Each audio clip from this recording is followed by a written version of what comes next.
إن الحمد لله نحمده ونستعينه ونستغفره ونعوذ بالله من شرور أنفسنا ومن سيئات أعمالنا من يهده الله فلا مضل له ومن يضلل فلا هادي له وأشهد أن لا إله إلا الله وحده لا شريك له وأشهد أن محمدا عبده ورسوله أما بعد يا أيها الذين آمنوا اتقوا الله حق تقاته ولا تموتن إلا وأنتم مسلمون يا أيها الناس اتقوا ربكم الذي خلقكم من نفس واحدة وخلق منها زوجها وبث منهما رجالا كثيرا ونساء واتقوا الله الذي تساءلون به والأرحام إن الله كان عليكم رقيبا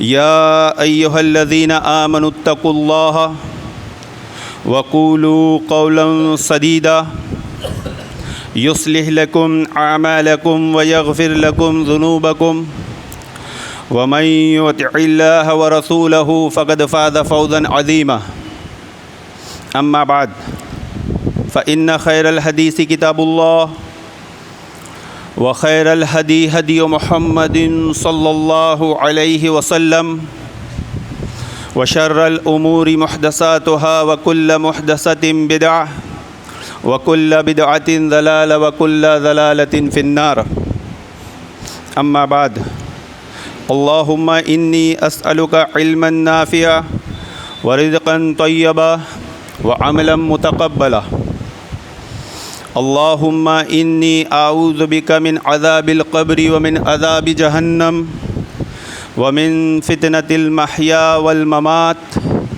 ومن شر فتنة المسيح الدجال رب اشرح لي صدري ويسر لي أمري واحلل عقدة من لساني يفقه قولي اللهم رب زدني علما اللهم رب زدني علما رب یسر ولا تعسر وتمم بالخیر۔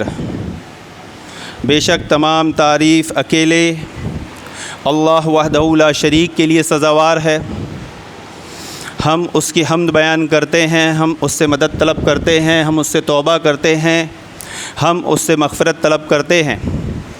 ہم اللہ رب العالمین کی ایسی حمد بیان کرتے ہیں جو مکمل، مسلسل، موسلادھار ہو، اور اس کی یکے بعد دیگر نازل ہونے والی نعمتوں کا شکر ادا کرتے ہیں، ایسا شکر جس میں مسلسل اضافہ ہوتا رہے، اور بے پناہ درود و سلام و اللہ کے نبی صلی اللہ علیہ وسلم اور آپ کے اصحاب پر اللہم صلی علی محمد وعلی آل محمد کما صلیت علی ابراہیم وعلی آل ابراہیم انک حمید مجید اللہم بارک علی محمد وعلی آل محمد کما بارکت علی ابراہیم وعلی آل ابراہیم انک حمید مجید۔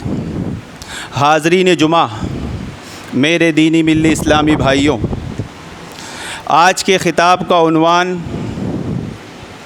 محفل میلاد سنت یا بدعت؟ کون حقیقی اہل سنت ہے اور کون نام نہاد اہل سنت؟ آئیے دیکھ لیتے ہیں۔ محترم حاضرین، اس دنیا میں قانون الہی کا تقاضا یہ ہے کہ حق و باطل ایک دوسرے سے مقابلہ آرائی کرتے رہیں، ہدایت اور گمراہی ایک دوسرے کے گریباں کو پکڑتے رہیں، اصلاح اور فساد ایک دوسرے سے جھگڑا کرتے رہیں۔ جیسا کہ اللہ رب العالمین نے سورۃ الحج آیت نمبر 40 میں فرمایا، لولا دفع اللہ الناس بعضهم ببعض، کہ اگر اللہ رب العالمین لوگوں میں سے بعض کے ذریعے بعض کو نہیں ہٹاتا تو پھر دنیا میں فساد پھیل جاتا۔ تو یہ بات اچھی طرح ذہن نشین رکھ لیجئے، کر لیجئے کہ یہ اختلافات اس دنیا میں، یہ دھکم پیل ہمیشہ جاری اور ساری رہے گی۔ یہ حق و باطل کے اختلافات یہ دنیا کے رازوں میں سے ایک راز ہے، یہ قانون الہی ہے جو تقدیر کے مطابق چلتا رہے گا اور اپنے انجام تک پہنچے گا۔ یہ علم اور حکمت والے مالک اللہ رب العالمین کی تدابیر ہے۔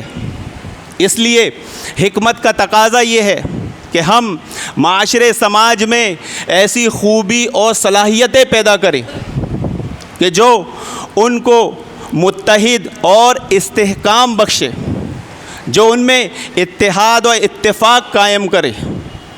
جی ہاں محترم حاضرین، قرآن مجید کی آیت کریمہ سورۃ الانفال کی اپنے ذہنوں میں اچھی طرح بٹھا لیجئے۔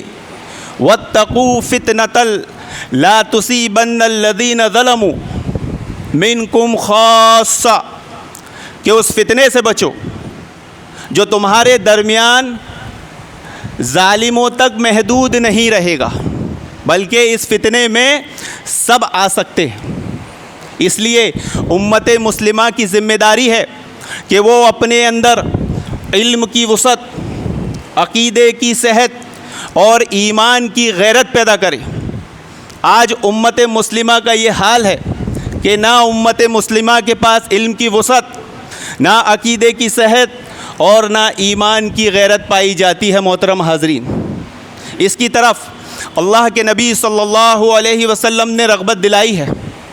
صحیح بخاری کی روایت ہے، اللہ کے نبی صلی اللہ علیہ وسلم نے فرمایا کہ حدود اللہ میں سستی کرنے والوں کی مثال ایسی ہے، اور اس میں مبتلا ہو جانے والوں کی مثال ایسی ہے کہ وہ ایک کشتی میں سوار ہونے کے لیے قرعہ اندازی کریں کہ کون اوپر بیٹھے گا اور کون نیچے بیٹھے گا۔ چنانچہ بعض لوگ اوپر کی طرف بیٹھے اور بعض لوگ نیچے کی طرف بیٹھے۔ تو نیچے والے جب پانی لینے کے لیے اوپر جاتے تو اوپر والوں کو تکلیف ہوتی، تو اس نے خیال کیا اور ایک کلہاڑی لی اور اس کشتی کو نیچے سے کاٹنے لگا تاکہ سمندر سے پانی لے لے۔ تو اوپر والوں نے دیکھا اور کہا تم یہ کیا کر رہے ہو؟ تو شخص نے کہا کہ میرے اوپر پانی لینے سے تمہیں تکلیف ہوتی تھی اور نیچے مجھے پانی کی ضرورت ہے، تو میں کیا کروں؟ تو اللہ کے نبی صلی اللہ علیہ وسلم نے فرمایا کہ اگر وہ اس کا ہاتھ نہیں پکڑتے تو یہ بھی ہلاک ہوتے اور وہ بھی ہلاک ہوتا، اور اگر وہ اس کا ہاتھ پکڑ لیتے تو یہ بھی نجات پاتے اور وہ بھی نجات پاتا۔ تو یہ آیت کریمہ پھر اپنے ذہنوں میں بٹھا لیجئے، وَاتَّقُوا فِتْنَةً لَا تُصِيبَنَّ الَّذِينَ ظَلَمُوا مِنْكُمْ خَاصَّةً، کہ اس فتنے سے بچو جو تمہارے درمیان صرف ظالموں تک محدود نہیں رہے گا۔ محترم حاضرین، اسلام ہم سے کیا چاہتا ہے؟ اسلام ہم سے چاہتا ہے کہ ہم دلائل اور نصوص کے ذریعے غلو پسند لوگوں کی تحریفات اور باطل پرستوں کے کھلواڑ اور جہلا کی تعویلات سے دین کو بچائیں، دین کو محفوظ رکھیں۔ اسلام ہم سے یہ مطالبہ کرتا ہے۔ ہمارے اسلاف نے ہم کو کیا تعلیم دی محترم حاضرین؟ یہی تعلیم دی۔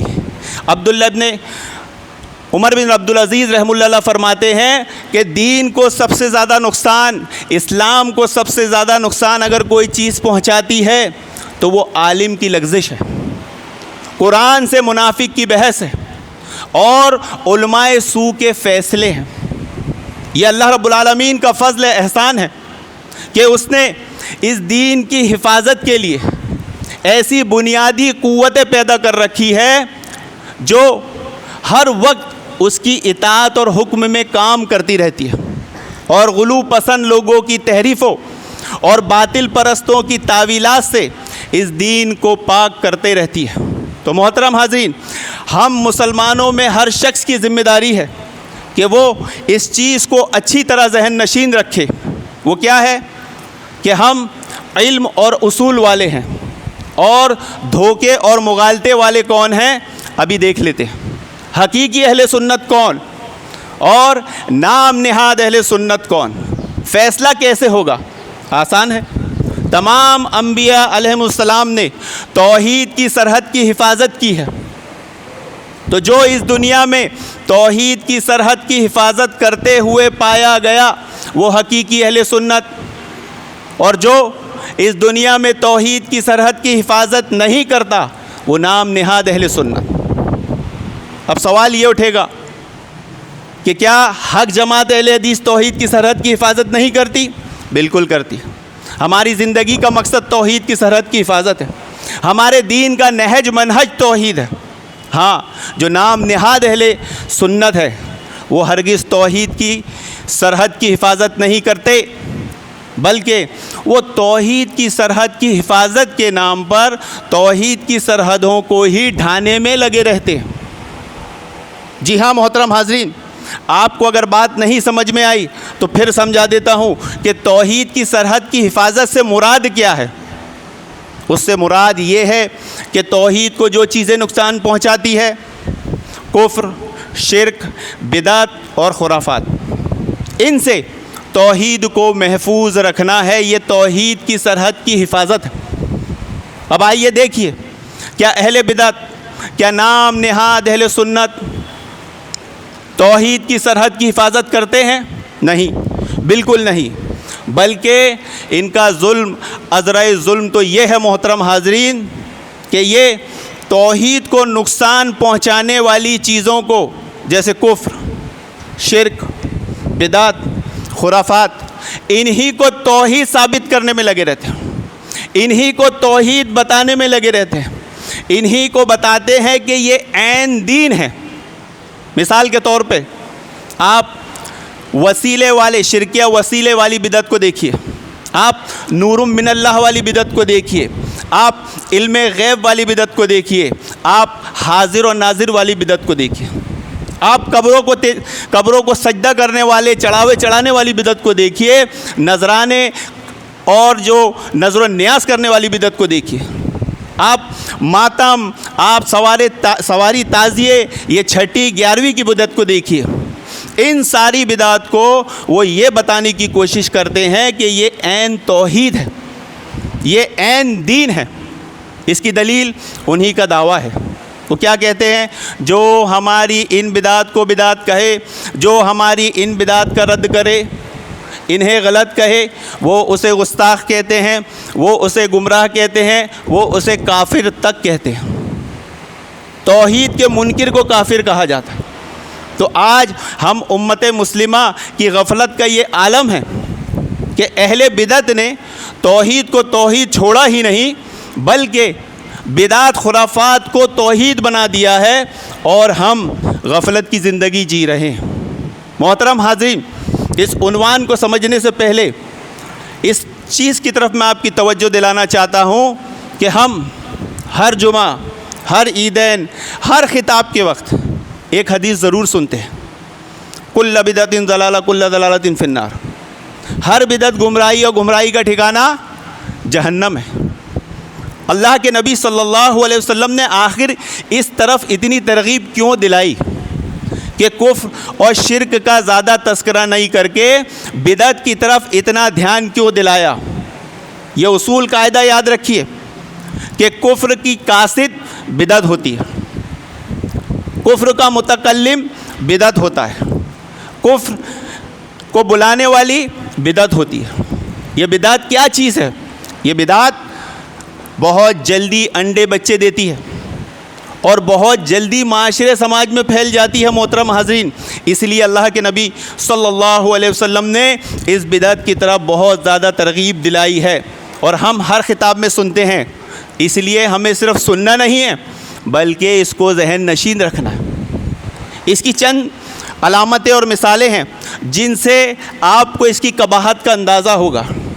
مثال کے طور پر بدعت کی کوئی بھی قسم، بدعت جس بھی قسم میں پائی جائے گی اس کے مزاج میں ظلم اور برائی پائی جائے گی۔ مثال کے طور پر اگر آپ ظلم کا شرعی معنی لیں گے، ان الظلم لشرک عظیم، کہ شرک سب سے بڑا ظلم ہے، تو آپ دیکھیں گے ان کی بدعتوں میں شرک کثرت سے پایا جاتا ہے۔ ابھی جتنے تذکرے ہوئے، نور من اللہ، علم غیب، شرک یا وسیلہ، اس میں سب میں کیا پایا جاتا ہے؟ شرک۔ اور اگر اس کو دنیاوی معنی میں دیکھیں گے تو ظلم پایا جائے گا۔ کیسے؟ کہ یہ لوگ خود اپنے پہ ظلم کرتے ہیں، اپنے گھر، اپنے معاشرے، سماج پر ظلم کرتے ہیں، اور یہاں تک کہ اپنے مخالفین پر بھی ظلم کرتے ہیں۔ اور برائی یہ کہ اس میں فضول خرچی اور بے حیائی ہوتی ہے۔ تو بدعت کا پہلا مزاج یہ ہے محترم حاضرین کہ اس میں ظلم اور برائی ہوتی ہے۔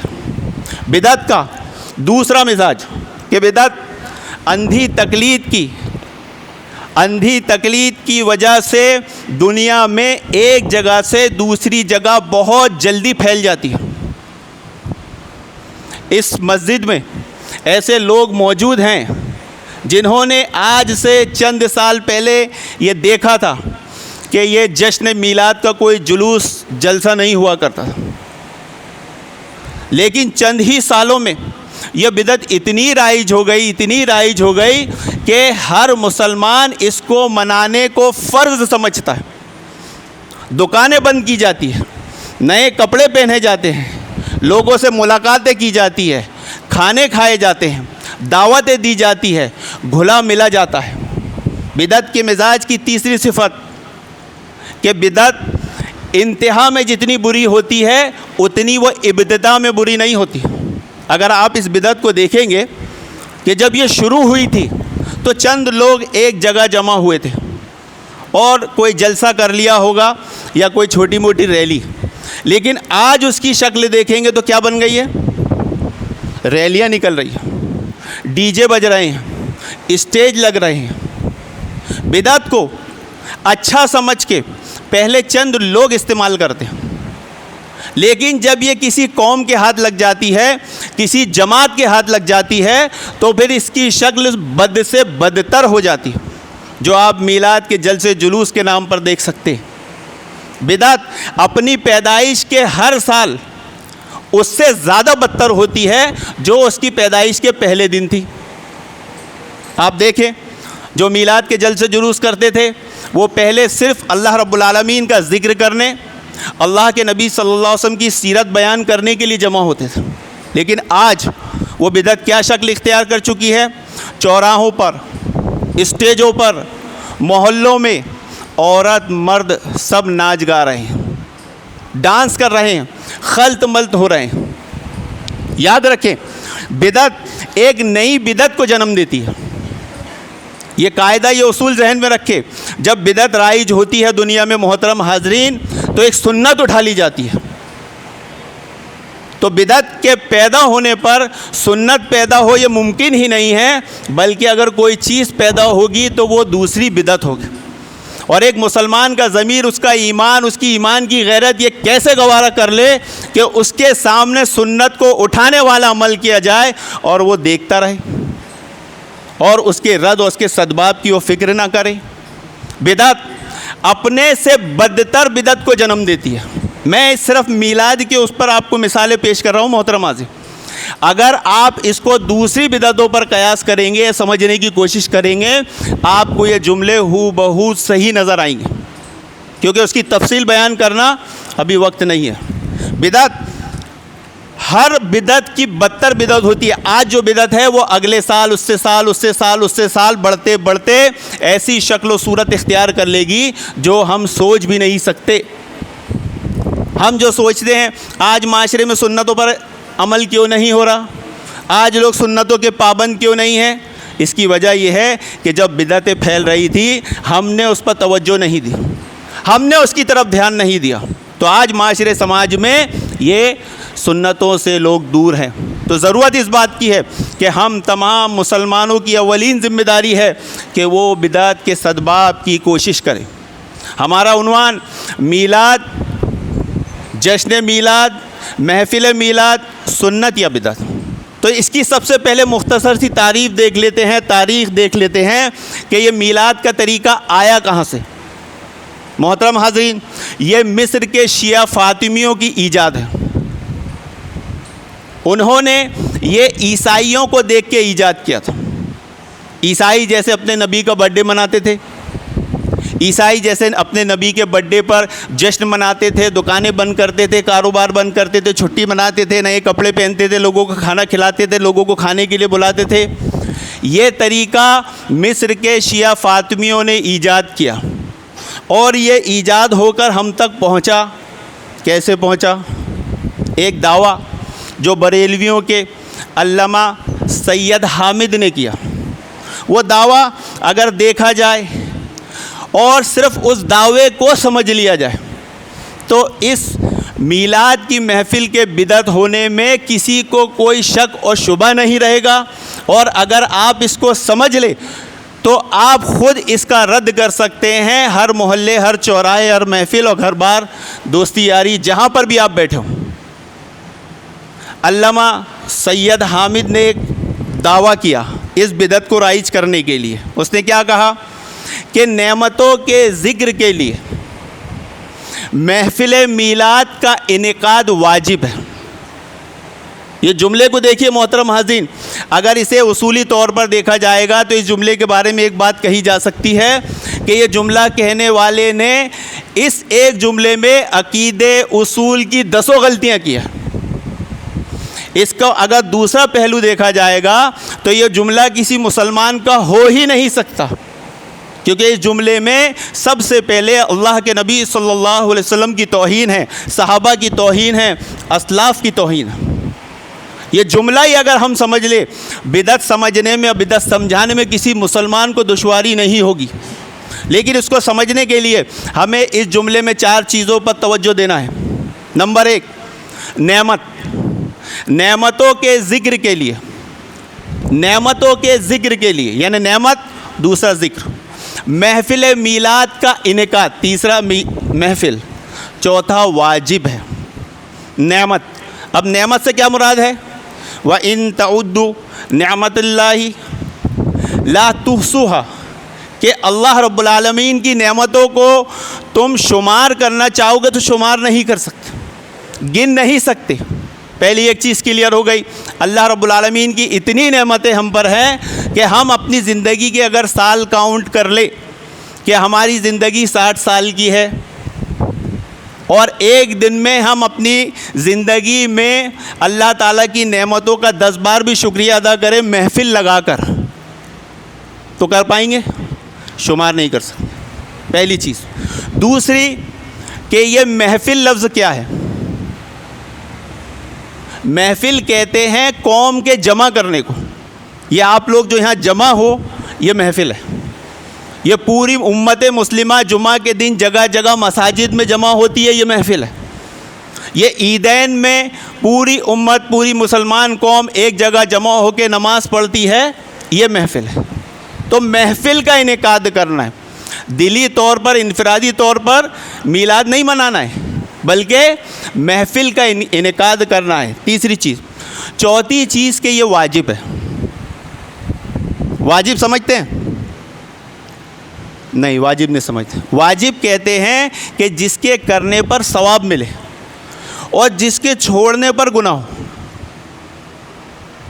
جس کے کرنے پر ثواب ملے اور جس کے چھوڑنے پر گناہ ہو۔ خطبہ سننا کیا ہے؟ سنت ہے یا واجب؟ بولیں، واجب ہے۔ تو اب خطبے میں اگر کوئی سوتا رہے گا تو، اور وہ یہ سمجھے مجھے ثواب مل رہا ہے، نہیں۔ اگر خطبے میں بیٹھ کر وہ اپنا دھیان ادھر ادھر لگا کے رکھے گا تو وہ یہ نہ سمجھے اس کو ثواب مل رہا ہے، وہ گناہ کا کام ہوگا۔ تو واجب کے کرنے پر ثواب ہوتا ہے اور واجب کے چھوڑنے پر گناہ۔ تو اب جو لوگ اس میلاد کا رد کرتے ہیں، میلاد کا رد نہیں، بات ایک اصول یاد رکھیے، ہم میلاد کا رد نہیں کرتے، ہم محفل میلاد کا رد کرتے۔ یہ جو محفل کا جو طریقہ ہے نا، اس کا رد کرتے، ورنہ ہم سے بڑا میلاد منانے والا تو کوئی ہے ہی نہیں، ہم سے بڑا میلادی تو کوئی ہے ہی نہیں۔ وہ سال میں ایک بار مناتے ہیں، ہم تارا تو روز، ہر پل، ہر لمحہ میلاد ہے۔ ہم جب اللہ کے نبی صلی اللہ علیہ وسلم کی سنت پہ عمل کریں گے وہ ہماری میلاد ہے۔ ہماری خوشی ہے، ہم باجماعت نماز پڑھیں گے مسجد میں جمع ہو کر، یہ کیا ہے؟ ہماری محفل میلاد ہے۔ تو ہم میلاد کے منکر نہیں ہیں، میلاد محفل کے منکر ہیں۔ اب پھر اس جملے پر آئے اور دیکھیں کہ جس نے یہ دعویٰ کیا ہے وہ خود اپنے دعوے سے کیسے بھاگتا ہے کہ محفل میلاد کا انعقاد واجب ہے اللہ تعالیٰ کی نعمتوں کے شکر کے لیے۔ جیسے میں نے اصول بتایا، ایک دن میں اگر 10 نعمتوں کے شکر کے لیے ہم نے آدھے گھنٹے کی محفل لگائیں گے تو زندگی ختم ہو جائے گی، اللہ کی نعمتیں ختم نہیں ہوگی۔ تو پوری قوم اگر محفل کا انعقاد کرنے لگ جائے، پوری قوم جیسے یہ کرتے ہیں کہ آج قرآن کی نعمت ہم کو ملی تو اس کا محفل، کلمے کی نعمت ملی، اللہ کے نبی کی نعمت ملی، ایمان کی نعمت ملی، جتنی نعمت ہم کو، کھانا ملا، روزی ملی، یہ ملی، تو روز اگر پوری قوم آدھے گھنٹے کی میلاد کی محفل لگائے گی تو ذرا تصور کریے کہ کیا مذاق بن جائے گا، کیا حال ہو جائے گا۔ آدمی کے پاس نہ دھندا کرنے کے لیے وقت رہے گا، نہ تجارت کرنے کے لیے وقت رہے گا، نہ شادی بیاہ، کسی کام کے لیے اس کے پاس وقت نہیں بچے گا۔ تو میلادی جانتے تھے یہ بات کہ ہم نے جو بدعت ان میں رائج کی ہے اس پر ہم عمل نہیں کر سکتے، ہمارا یہ دعویٰ جھوٹا ہے۔ تو انہوں نے اس کا ہیلہ کیا بنایا معلوم ہے؟ انہوں نے کہا اس دنیا کی سب سے عظیم ہستی کون سی؟ اللہ کے نبی صلی اللہ علیہ وسلم۔ تو ان کا شکر، ان کی نعمت کا ہم شکر منا کے یہ سمجھ لیں گے ساری نعمتوں کا ہم نے شکر منا لیا۔ دعویٰ کیا اور دلیل کیا؟ محترم حاضرین، یہ بات سمجھیے کہ یہ کتنی خطرناک بات ہے کہ جو چیز اللہ کے نبی صلی اللہ علیہ وسلم کو نہیں سمجھی، جو چیز صحابہ کو نہیں سمجھی، جو چیز اسلاف کو نہیں سمجھی، وہ آج انہیں سمجھی ہے۔ یعنی یہ منانا واجب ہے، فرض ہے، اور یہ چیز نبی نے نہیں منائی، یہ چیز صحابہ نے نہیں منائی، یہ چیز اسلاف نے نہیں منائی، تو گویا وہ واجب کے منکر تھے، گویا وہ گناہ کے مرتکب تھے۔ تو یہ کتنی خطرناک بات ہے کہ کوئی نبی کے تعلق سے، کوئی صحابہ کے تعلق سے، کوئی اہل بیت کے تعلق سے یہ بات بولنے کی جرت ہمت کرے۔ کس کی ہو سکتی ہے ایسی ہمت؟ سوائے اس شخص کے جو مسلمانوں میں گھسا ہوا کوئی شیعہ روافض ہو یا اس کا ایجنٹ ہو۔ ایک اصول اور قاعدہ یاد رکھیے محترم حاضرین کہ ہم کو جو اللہ رب العالمین نعمت دیتا ہے یا ہم پر کوئی تکلیف مصیبت آتی ہے اور وہ ہٹ جاتی ہے، دور ہو جاتی ہے، تو ہم اس کا شکریہ ادا کیسے کرتے ہیں؟ اس کے 2 طریقے، ایک دل میں یقین کرنا، اعتراف کرنا کہ اللہ رب العالمین نے مجھے نعمت دی، مجھ پر سے مصیبت ہٹائی، مجھ پر سے تکلیف ہٹائی، اور پھر اس کا چرچا کرنا۔ ہمارا جھگڑا اس چرچے پر ہے کہ وہ اس چرچے کو جلسے جلوس کی شکل میں کرتے ہیں، اور ہم اس چرچے کو اس طریقے پر کرتے ہیں جیسے اللہ کے نبی صلی اللہ علیہ وسلم نے بتائی ہے، اور وہ کیا ہے کہ اللہ کے نبی کی سنتوں پر عمل کیا جائے، جیسا آپ نے عبادت کا طریقہ بتایا ہے ویسا کیا جائے۔ تو یہ ہے اصل میں میلاد، اور اس سے ہٹ کر جو میلاد مناتا ہے وہ حقیقی اہل سنت نہیں، نام نہاد اہل سنت۔ اس مسئلے میں ایک چیز کو اور سمجھنا بہت ضروری ہے، اور وہ ہے ایک ہوتی ہے فطری محبت اور ایک ہوتی ہے دینی محبت۔ فطری محبت دینی محبت کے مقابلے میں کوئی حیثیت نہیں رکھتی، یہ قاعدہ اصول یاد رکھیں۔ فطری محبت دینی محبت کے مقابلے میں کوئی حیثیت رکھتی ہی نہیں۔ ہر مسلمان کو اللہ کے نبی صلی اللہ علیہ وسلم سے فطری محبت ہوتی ہے، لیکن کتنے مسلمان ہیں نماز ہی نہیں پڑھتے، روزہ ہی نہیں رکھتے، حج ہی نہیں کرتے، زکوٰۃ ہی ادا نہیں کرتے۔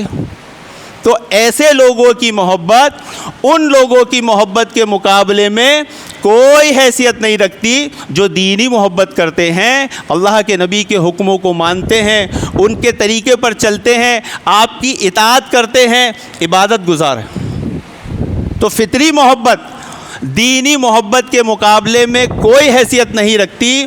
تو یہ لوگ جو میلاد کا جشن مناتے ہیں جلسے جلوس کی شکل میں، اصل میں یہ فطری محبت کی علامت ہے۔ فطری محبت کی ایک دلیل اور جس سے آپ کو بات سمجھ میں آ جائے گی، اور وہ کیا؟ وہ یہ کہ ابو طالب خود اللہ کے نبی صلی اللہ علیہ وسلم سے فطری محبت کیا کرتے، لیکن ان کی محبت کا کیا بنا؟ تبت یدا ابی لہب، ابو لہب کی محبت کا کیا بنا؟ تو حقیقی محبت کون سی ہے؟ جو دینی محبت۔ محترم حاضرین، اگر میں آپ سے ایک سوال کر لوں اس محفل میں کہ محبت کے کیا فائدے ہیں، کیا ایفیکٹس ہیں، اور دوسرا سوال کر لوں کہ محبت کے کیا سائیڈ ایفیکٹس ہیں، کیا نقصانات ہیں، تو اس محفل میں تمام حضرات میں سے اکثریت محبت کے فائدے بتا دے گی، گنا دے گی، لیکن محبت کے نقصانات کوئی بھائی بتا سکتا ہے کیا نقصان ہے محبت کا؟ فائدے تو سب کو معلوم ہے، اتحاد و اتفاق قائم ہوتا ہے، آپس میں پیار و محبت بڑھتا ہے، احسان کا معاملہ بنتا ہے، رشتے مضبوط ہوتے ہیں، وغیرہ وغیرہ۔ محبت کا جو سائیڈ ایفیکٹ ہوتا ہے اس سے کیا نقصان ہوتا ہے، کیا نقصان ہے؟ کسی بھائی کو معلوم ہے؟ یہ جتنے فطری محبت کے نام پر میلاد مناتے ہیں وہ سب یہ اصول قاعدے کو نہیں جانتے کہ فطری محبت میں آدمی سم بکم عمیٌ ہو جاتا ہے، گونگا، بہرا اور اندھا۔ گونگا، بہرا اور اندھا۔ ابھی بات سمجھ میں آ گئی ہو؟ بولتے ہیں نا بچے سے جو لاڑ کرتا ہے تو محبت ہے، فطری ہے، شرعی محبت نہیں کیا۔ اگر آپ ماضی میں چلے جائیں، تاریخ میں چلے جائیں، یا اسلام کی ہسٹری میں چلے جائیں، آپ کو محبت کے سائیڈ ایفیکٹس ہی دکھیں گے۔ قوم نوح میں شرک کیسے شروع ہوا؟ وہ اپنی قوم کے نیک لوگوں سے محبت کرتے تھے، شیطان نے ان کے دل میں بات ڈالی کہ تم ان کی شان میں سب سے پہلے مبالغہ کرو، پھر غلو کرو، اور اس طرح پھر وہ شرک شروع ہوا۔